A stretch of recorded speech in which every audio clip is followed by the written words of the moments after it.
Ese disconnect हो गया है। क्या लग रहा है? फोन आई। तो कितना होगा, sum of size of all the members of structure, ये चीज। तो अगर आप किसी स्ट्रक्चर वेरिएबल का साइज निकालना चाहते हैं तो कैसे निकालेंगे, जितने मेंबर हैं सबका जितना साइज सबको आपस में ऐड कर दीजिए, वही उस वेरिएबल का साइज होगा। चलो निकालते हैं। हमने कहा इस एक्स का साइज कितना होगा, चलो कैलकुलेट करते हैं। चलिए एक एक का साइज पहले कैलकुलेट करते हैं। कैरेक्टर क्या कहता है, कैरेक्टर कहता है कि अगर एक कैरेक्टर होगा उसका साइज होगा 1 बाइट। एक कैरेक्टर का साइज होता है 1 बाइट। अगर मैं कहूं बताओ यहाँ पे टोटल कितने कैरेक्टर हैं, तो कितने कैरेक्टर हैं, 100 कैरेक्टर्स हैं।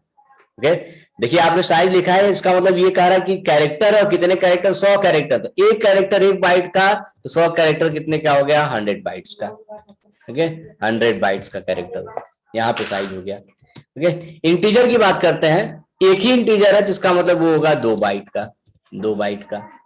आईडी ये भी इंटीजर है, सिंगल इंटीजर है, इसका मतलब ये भी 2 बाइट का होगा। फ्लोट, फ्लोट एक ही फ्लोट है जिसका मतलब 4 बाइट का होगा, 4 बाइट का हो गया। यहाँ पे पब्लिकेशन ये भी 100 का है, ठीक है, जिसका मतलब 100 बाइट हो गया। कैरेक्टर एक, इसका मतलब एक कैरेक्टर 1 बाइट। ओके, यहाँ पे हो गया 100 बाइट। ओके, अगर मैं कहूं टोटल कितना है, तो देखिए 100 प्लस 100 200 और ये हो गया आपका 8, तो इसका टोटल साइज आया 208। Okay, bytes. अगर आपसे कोई कहे कि बताओ अब एक्स का साइज एकदम से, जितना इसका साइज है वही एक्स का, तो एक्स पूरे स्ट्रक्चर का साइज था 208 बाइट्स, इसका भी साइज हो जाएगा 208। ओके, ये मैं पढ़ा चुका हूं। साइज ऑफ ऑपरेटर किसी भी वेरिएबल या डेटा टाइप का साइज बताता है। ओके, याद होगा आपको, मैंने कहा था इंट ए 10। ओके, इंट ए 10। अगर मैंने कहा साइज ऑफ ए बताइए, साइज ऑफ ए मतलब इस एरे का साइज कितना है, तो इस एरे का साइज कैसे कैलकुलेट किया था आप लोगों ने, कहा था कि अगर हम इंटीजर लेते हैं तो एक इंटीजर, ओके देखिए इंट ए लिखोगे तभी एक इंटीजर हुआ। एक इंटीजर का मतलब हुआ कि 2 बाइट लेगा, एक इंटीजर 2 बाइट लेता है। ये प्री डिफाइन है कि इंटीजर 2 बाइट्स का स्पेस लेता है। ओके, ये हो गया 2 बाइट्स। लेकिन अगर आपने यहाँ पे एरे लिख दिया तो इसका मतलब यहाँ पे अब 10 इंटीजर है, 10 इंटीजर तो मतलब 2 गुणे 10, 2 गुणे 10। अगर यही मैट्रिक्स बना दू तो मैंने कहा कि मान लो ये 5 और ले रहा हूं, तो यहाँ पे टोटल नंबर ऑफ एलिमेंट्स कितने होंगे, 50 होंगे। टोटल नंबर ऑफ एलिमेंट्स कितने होंगे, 10 गुणे 5 50 इंटीजर है यहाँ पे। एक इंटीजर 2 बाइट, तो 50 इंटीजर कितने हुए, 50 गुणे 2 बाइट, 100 बाइट।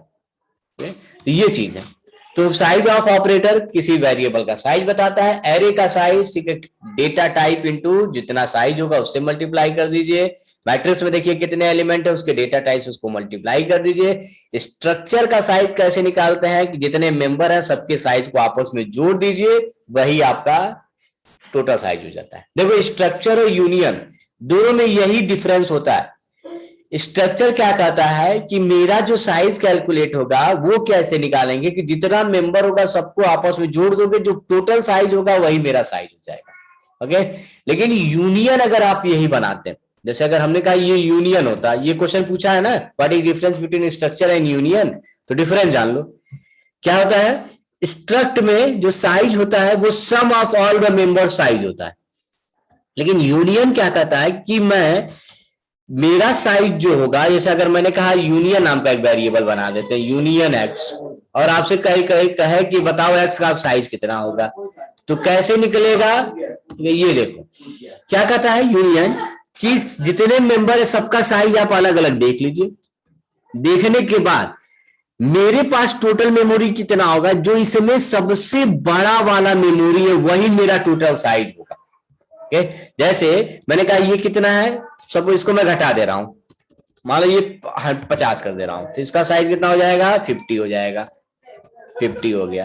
ओके, सारे मेंबर का साइज आप लोग निकाल दिया, 100 2 2 2 4। अब मैं कहूँ इसमें सबसे बड़ा वाला कौन है, तो सबसे बड़ा मेमोरी ये है 200 bite.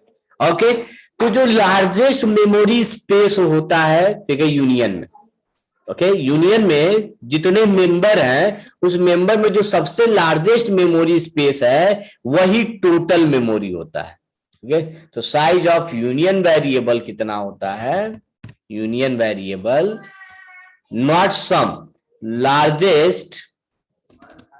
Largest member memory space, memory space ये होता है।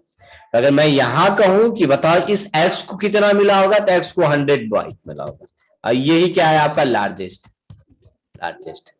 ये चीज। तो यूनियन क्या कहता है, ठीक है, यूनियन कहता है कि जब भी आपको साइज निकालना होगा, मेरे केस में तो आप सबको जोड़िएगा मत, आप सब निकाल लीजिएगा और उसमें जो सबसे बड़ा वाला होगा वही मेरा टोटल स्पेस हो जाएगा। ओके अब एक चीज और है, जैसे स्ट्रक्चर कहता है कि सबको अलग अलग मेमोरी मिलेगा, सबको अलग अलग मेमोरी मिलेगा, मतलब सबके पास अपना स्पेस है। तो ऐसे समझो अगर एक हॉस्टल है, हॉस्टल में 3 लोग रहते हैं, तीनों के पास अपना अपना बेड है। अगर तीनों के पास अपना अपना बेड है और तीनों को एक साथ नींद लग रही है तो तीनों अपने अपने बेड पे सो सकते हैं आराम से। लेकिन अगर वही यूनियन होता तो एक हॉस्टल में 3 लड़के होते लेकिन सबका अपना अपना बेड नहीं होता, केवल एक बेड होता।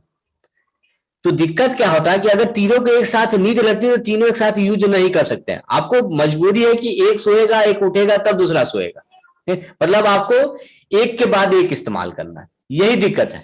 यूनियन में जितने मेंबर होते हैं, चूंकि एक ही मेमोरी हमारे पास एलोकेट होती है तो सारे मेंबर 1 बाय 1 मेमोरी को एक्सेस करते हैं, एक साथ सबको एक्सेस नहीं कर सकता। लेकिन स्ट्रक्चर में क्या है, तीनों के पास सेपरेट स्पेस है तो तीनों एक साथ इस्तेमाल कर सकते हैं हम, क्योंकि सबके पास अपना सेपरेट है। तो ये डिफरेंस है, यूनियन में हर मेंबर को आप एक साथ इस्तेमाल नहीं कर सकते, 1 बाय 1 कर सकते हैं। ओके लेकिन स्ट्रक्चर में सारे मेंबर को एक साथ इस्तेमाल कर सकते हैं। ओके यूनियन में टोटल मेमोरी कितना होता है, जो लार्जेस्ट मेंबर मेमोरी स्पेस होता है वही यूनियन का मेमोरी स्पेस होता है। स्ट्रक्चर में sum of all the members memory space is equal to structure memory space होता है। ओके ये दोनों में डिफरेंस है। ओके चलो ये तो हो गया। इसके अलावा कुछ आउटपुट बेस्ड क्वेश्चन भी मैंने बताए थे तुम्हें, एक बार रिवाइज में कर दे रहा हूं। ओके देखो यहाँ पे एक एरे लिया गया है, यहाँ पे एक मैट्रिक्स लिया गया।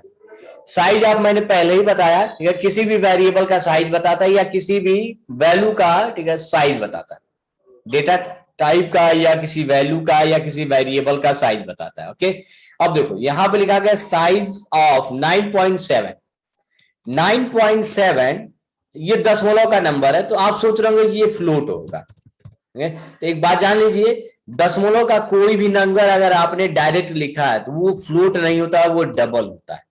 तो ये याद रखिएगा, ये फ्लोट नहीं है, ये क्या है, डबल है।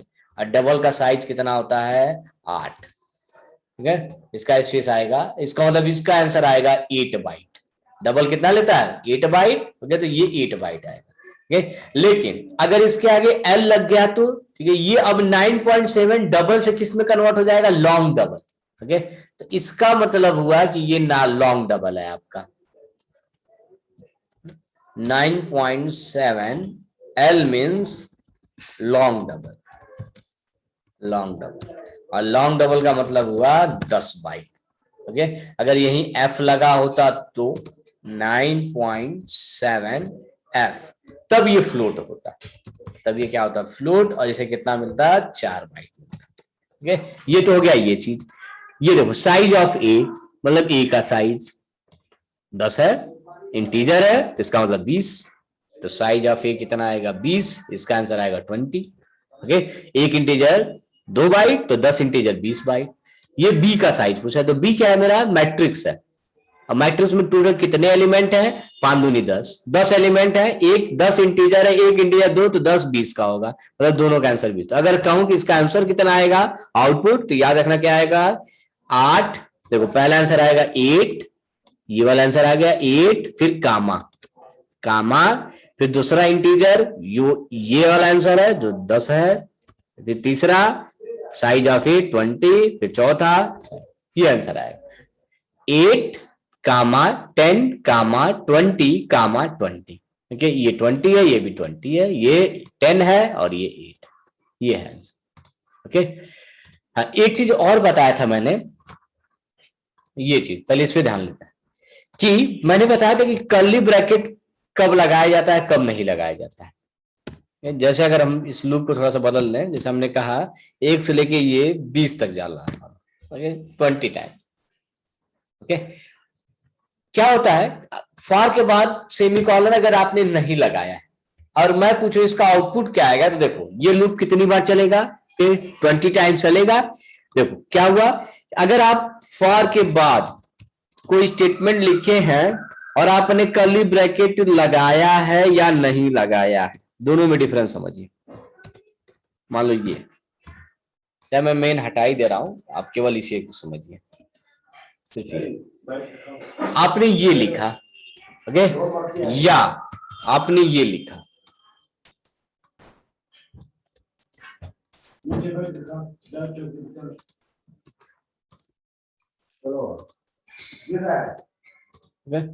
ये और ये दोनों चीज सेम होता है, सेम टू सेम होता है। फॉर के बाद अगर केवल एक ही स्टेटमेंट है तो आप कर्ली ब्रैकेट लगाइए चाहे ना लगाइए, ओके, दोनों चीज सेम टू सेम होते हैं। ओके, मैंने एग्जांपल बताया था जब इफ एल्स भी पढ़ा था कि अगर आपके पास एक कॉपी है, सिर्फ एक कॉपी है, तो आपकी इच्छा है बैग लीजिए चाहे ना लीजिए, लेकिन अगर आपके पास 2 या 2 से ज्यादा कॉपियां होंगी तब आपको बैग में रखना पड़ेगा। ओके, तो सिंगल कॉपी है तो मन करे बैग में रखिए, अच्छा मत रखिए। दोनों का आंसर क्या आएगा, देखो 1 पे सही होगा, 1 प्रिंट होगा, 2 होगा, 2 पे सही होगा, 2 प्रिंट होगा, आंसर आएगा 1 2 3 4 डॉट डॉट डॉट 20। ओके, इस केस में भी सेम वही है, कर्ली ब्रैकेट नहीं लगाया तो कंप्यूटर खुद से समझ जाएगा कि भैया इसका मतलब ये है, इसको इसके अंदर रखना है। ओके, तो वो समझ जाएगा, आपको समझाने की जरूरत नहीं है। ओके, वो खुद से समझ जाएगा। इसका आंसर भी 1 से लेके 20 तक आएगा। आपने कुछ नहीं लिखा है, अगर आप स्पेस दे देंगे तो स्पेस आएगा, स्लैश एन लिख देंगे तो new line, 1 new line, 2 new line. Okay, comma दे दोगे तो 1 कामा 2 कामा 3 कामा 4 कामा आएगा। ओके, ये चीज है। ओके, तो चलो कामा लगा देते हैं ताकि 1 कामा सेपरेट आए, 1 कामा 2 कामा 3 कामा 4 कामा सो ऑन, दोनों का आंसर सेम आए। ओके, लेकिन अगर मैंने कहा कि बाय द वे मैं ये नहीं लगा रहा हूं, सपोज ये, और यहां पे 2 स्टेटमेंट लिख रहा हूं, प्रिंटफ, एक और लिख दे रहा हूं परसेंटेज, या कुछ और मैसेज प्रिंट करा दे रहा हूं हेलो। अगर आपसे कहा जाए ठीक है ये, और सेम चीज, और यहां पे मैंने इसकी बॉडी लगा दी, ये हो गया दिस वन, क्या ये दोनों चीज सेम टू सेम है?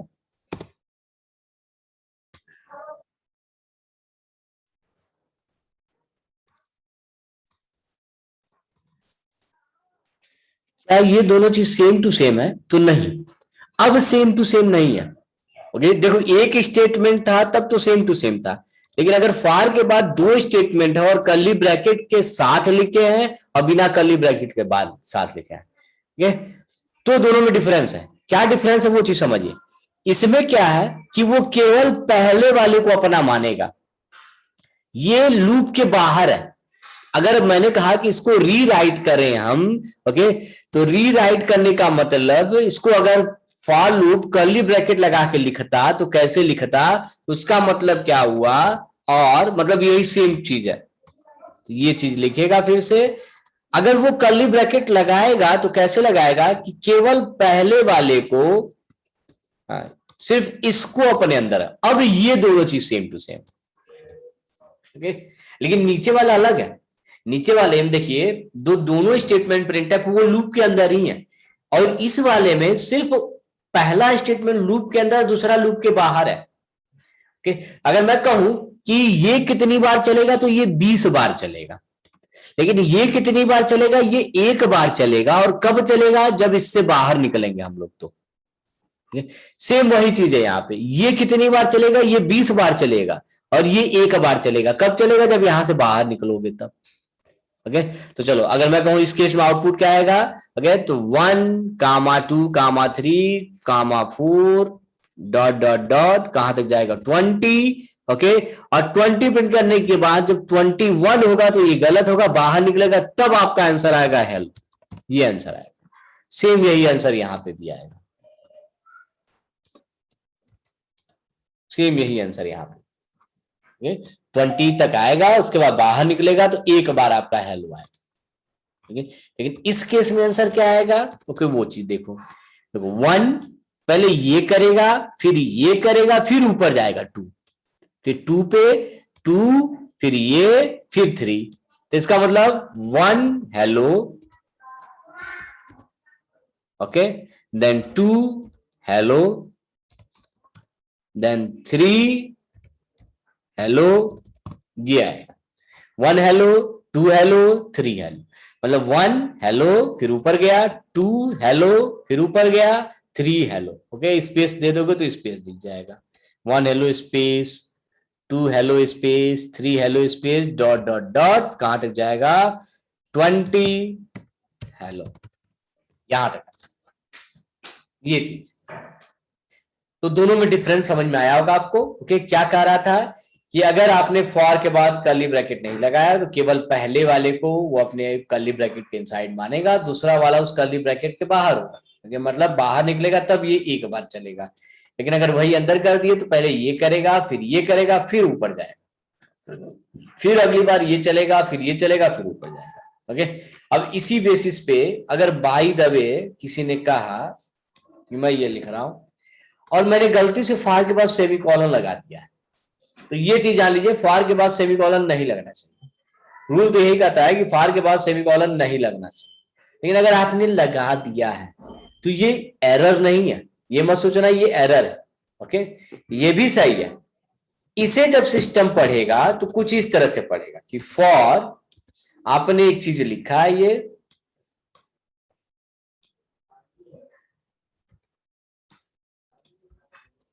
ओके, और आपने कहा है कि फॉर के बॉडी के अंदर आपने कोई काम नहीं कराया है, कुछ इस तरह से है इसका मतलब, सिर्फ ये मतलब फॉर आई बराबर 1, अगर आपने यहां पे 20 तक गए हैं और आई प्लस प्लस किए हैं और ये सेमीकोलन लगा दिया है, इसका मतलब फॉर के बॉडी के इनसाइड कुछ नहीं है।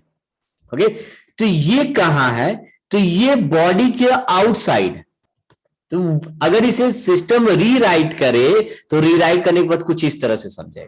ठीक है, 20 तक लूप चलेगा, आप केवल लूप चला रहे हैं, कोई काम नहीं कर रहे हैं। ओके, सिर्फ आप चाहते हैं कि थोड़ा देर प्रोग्राम पॉज हो जाए, थोड़ा सा डिले हो जाए प्रोग्राम में, तो आपने एक लूप चला दिया 20 तक। ओके, आपने ना कुछ प्रिंट कराया ना कुछ करा, ब्लैंक लूप है ये। ओके, एक ब्लैंक लूप चल गया, 20 टाइम चलेगा, कुछ देर तक लिए हो सकता है सिस्टम बिजी रहे, और उसके बाद जब ये गलत होगा तो बाहर निकलेगा और ये वैल्यू प्रिंट करेगा, %d कामा आई। लेकिन अगर आपसे कहीं कोई पूछे कि यहाँ पे बताओ आई की वैल्यू कितनी है, तो ये किस वैल्यू पे गलत होगा? ओके, देखो 21 पे ये गलत होगा, 21 पे गलत होगा, बाहर निकलेगा और वो आई की वैल्यू प्रिंट करेगा जो लास्ट में अपडेट हुई है। तो कितना हो गया आई? 21, सिर्फ यहाँ 21 है। आई बराबर कितना प्रिंट होगा? 21 प्रिंट होगा। अगर यहीं पे 33 होता तो आंसर कितना आता आपका? 34 आता। क्यों 34 आता? क्योंकि ये कंडीशन 34 पे गलत होता, बाहर निकलता, आई की वैल्यू 34 है, वही 34 आपका क्या हो जाता? प्रिंट। ओके, सेम वही चीज यहाँ पे। अगर हमने कहा कि इफ के बाद अगर आप कर्ली ब्रैकेट नहीं लगाते तो क्या होता है, तो क्या होता है वो चीज समझिए। केवल पहले वाले को अपना मानेगा, वो केवल पहले वाले को अपना मानेगा, मतलब कुछ इस तरह से इसे लिखेगा। उसके बाद भी नहीं लगाया आपने तो वो केवल पहले वाले को अपना मानेगा, कुछ इस तरह से समझे। ओके, इफ सही होगा तो ये करेंगे, एल्स गलत होगा तो ये करेंगे। ओके, तो अब देखो 10 = 10 सही है, सही है, तो इसका मतलब हेलो आना चाहिए। लेकिन इस केस में आउटपुट जो आएगा वो क्या आएगा? तुम्हारा सिंटैक्स एरर आएगा, सिंटैक्स एरर। क्यों एरर आएगा वो चीज समझो। इफ एल्स क्या कहता है कि जहां इफ टर्मिनेट होता है जस्ट उसके बाद से ही एल्स स्टार्ट होना चाहिए। ओके, बीच में कोई ऐसी लाइन नहीं आनी चाहिए जो उन दोनों इफ एल्स को अलग अलग कर सके। लेकिन यहां पे आप देखिए, जब आपने बॉडी नहीं लगाया तो वो हेलो को अपने अंदर मान लिया और वेलकम को इफ के बाहर कर दिया, और वो वेलकम किसके बीच में पड़ गया? एल्स के पहले पड़ गया, मतलब इफ एल्स दोनों एक दूसरे से अलग हो गए। तो इफ एल्स अगर अलग हो जाएगा तो आपका आंसर क्या आएगा, सिंटैक्स एरर आएगा। तो ये है आपका कुछ आउटपुट बेस्ड क्वेश्चन। ये आउटपुट बेस्ड क्वेश्चन बहुत इंपॉर्टेंट भी होते हैं, पूछा भी जाता है। तो ये हो गया आपका आउटपुट बेस्ड क्वेश्चन। चलिए, तो मेरे ख्याल से स्ट्रक्चर के कोडिंग भी आपको समझ में आ गई होगी। मैक्सिमम जो प्रोग्राम बन सकते हैं, टफेस्ट से टफेस्ट प्रोग्राम कोई कंडीशन के अकॉर्डिंग प्रिंट कराना होगा। दूसरा कुछ आउटपुट बेस्ड क्वेश्चन थे, वो भी आप लोगों ने समझा। चलो, थैंक यू।